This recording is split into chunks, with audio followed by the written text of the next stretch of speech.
আগামী ৮ মার্চ রাজ্যের দ্বিতীয় বিজেপি সরকারের দ্বিতীয় বর্ষপূর্তি হচ্ছে। এই ২ বছরের সরকার জনকল্যাণে যে সমস্ত কাজ সম্পাদন করেছে তার জন্য রাজ্য সরকারকে অভিনন্দন জানিয়ে রাজধানীর স্বামী বিবেকানন্দ ময়দানে এক বিশাল সমাবেশের আয়োজন করতে চলেছে বিজেপি ত্রিপুরা প্রদেশ কমিটি। ৯ মার্চ এই সমাবেশ হবে। এই জনসমাবেশে প্রধান বক্তা হিসেবে উপস্থিত থাকবেন সর্বভারতীয় বিজেপি সভাপতি তথা কেন্দ্রীয় মন্ত্রী জেপি নাড্ডা সহ এক ঝাঁক নেতৃত্ব। এছাড়া উপস্থিত থাকবেন রাজ্যের মুখ্যমন্ত্রী প্রফেসর ডক্টর মানিক সাহা, মন্ত্রিসভার সদস্যবৃন্দ, বিধায়ক বিধায়িকাগণ, সাংসদগণ। বুধবার বিজেপি রাজ্য দপ্তরে সাংবাদিক সম্মেলন করে এই কথা জানান প্রদেশ বিজেপি সভাপতি তথা রাজ্যসভার সাংসদ রাজীব ভট্টাচার্য। আমাদের এই দ্বিতীয় বছরে, দ্বিতীয় সরকারের দ্বিতীয় বছর, কি কি কাজ এই রাজ্যের উন্নয়নের জন্য কাজ করেছে সেইগুলি জনসমক্ষে তুলে ধরার জন্য আমরা সরকারকে ধন্যবাদ জানিয়ে আমরা একটা সভা করার সিদ্ধান্ত করি।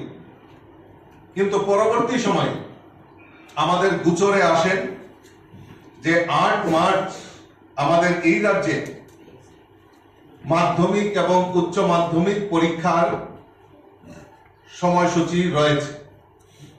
সেই কারণে এই পরীক্ষার্থীদের কথা মাথায় রেখে আমরা ভারতীয় জনতা পার্টি সিদ্ধান্ত নিয়েছি যে ৮ মার্চের পরিবর্তে ৯ মার্চ আমরা রবিবার করেছে আমরা আগরতলার স্বামী বিবেকানন্দ ময়দান, যেটা পুরনো আস্তাবল ময়দানে, আমরা সেখানে জনসভার আয়োজন করেছি।